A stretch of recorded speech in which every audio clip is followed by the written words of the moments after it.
नमस्कार मित्रांनो, कलासृष्टीतून अत्यंत वाईट बातमी समोर आली आहे। कारण एका ज्येष्ठ अभिनेत्रीचे दुःखद निधन झाले आहे। तर चला जाणून घेऊया कोणती आहे ती अभिनेत्री व काय आहे संपूर्ण माहिती। तत्पूर्वी फिल्मी बायोग्राफी या यूट्यूब चॅनलला नक्की सबस्क्राइब करा। कन्नड चित्रपटाच्या पहिल्या महिला सुपरस्टार आणि तमिळ चित्रपटसृष्टीतील अभिनय सरस्वती अशी मानण्याची बिरुदे मिळणारी ज्येष्ठ अभिनेत्री बी सरोजा देवी यांचे सोमवारी निधन झाले आहे।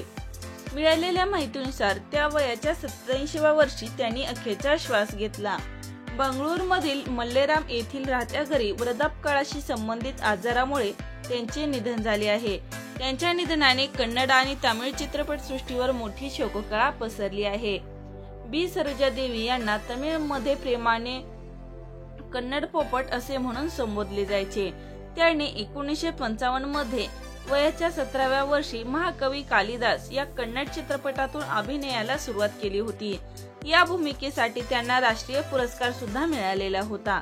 तमिळनाडूचे लोकप्रिय अभिनेते आणि माजी मुख्यमंत्री एम.जी. रामचंद्रन यांच्याबरोबर त्यांनी 1998 मध्ये नदोदी मन्नन या तमिळ चित्रपट केला होता। त्यानंतर त्यांनी गण्णा आघाडीची तमिळ अभिनेत्री म्हणून होऊ लागली। अशा या सुप्रसिद्ध अभिनेत्रीचे आजाराने दुःखद निधन झाले आहे।